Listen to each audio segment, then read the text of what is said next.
আপনি কি করবেন? আপনার সাড়ে সাথী চলছে।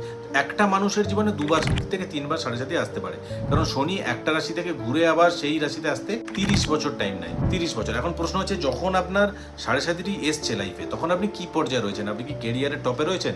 তাহলে আরও প্রবলেমে পড়বেন। আপনি কি স্টুডেন্ট? তাহলে রেজাল্ট খারাপ হবে। এখন যদি আপনার রিটায়ারমেন্টের পর শনি সাড়ে সাথী আছে, শুধু শারীরিক প্রবলেম হতে পারে, পারিবারিক সমস্যা আসতে পারে, আর মেজর কিছু প্রবলেম হবে না। কিন্তু আপনার যদি মিডিল ফেজে আসে, কেরিয়ারের ফেজে, স্টুডেন্ট লাইফে, তাহলে অ্যাস্ট্রোলজারের সঙ্গে অবশ্যই যোগাযোগ করুন। এর প্রতিকার আছে, সাতমুখী রুদ্রাক্ষ প্রতিকার, এর কবচ আছে প্রতিকার, মন্ত্র আছে, ওম শাম শনিশ্চরায় নমঃ, এটা প্রতিকার, শনিদেবের মন্দিরে পুজো করতে হয়, এরকম বহু প্রতিকার আছে, ছক হিসাবে তার প্রতিকার দেওয়া হয়। আপনারা যারা এই ধরনের সমস্যায় পড়েছেন বা ভুগছেন, তারা এই নাম্বারে যোগাযোগ করে অ্যাপয়েন্টমেন্ট নিতে পারেন। আমি ডিটেলসে আপনার সম্পর্কে বলবো, আমি আগে সবকিছু বলবো, আপনাকে কিছুই বলতে হবে না। তারপর আপনার যদি কোনো প্রশ্ন থাকে আপনি করতে পারবেন, এবং আমি যেটা বলবো সেটাই ঘটবে।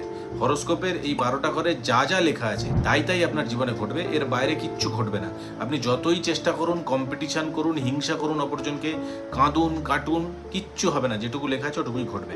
সেটা অ্যাস্ট্রোলজাররা রিড করতে পারে এবং কৃত্রিমভাবে পরিবর্তন করা যায়। যেমন চোখে দেখতে না পেলে চশমা পরে পরিবর্তন করা যায় আইসাইট, তেমনি অ্যাস্ট্রোলজির হরোস্কোপেও আমাদের রেমেডির মাধ্যমে পরিবর্তন করা যায়।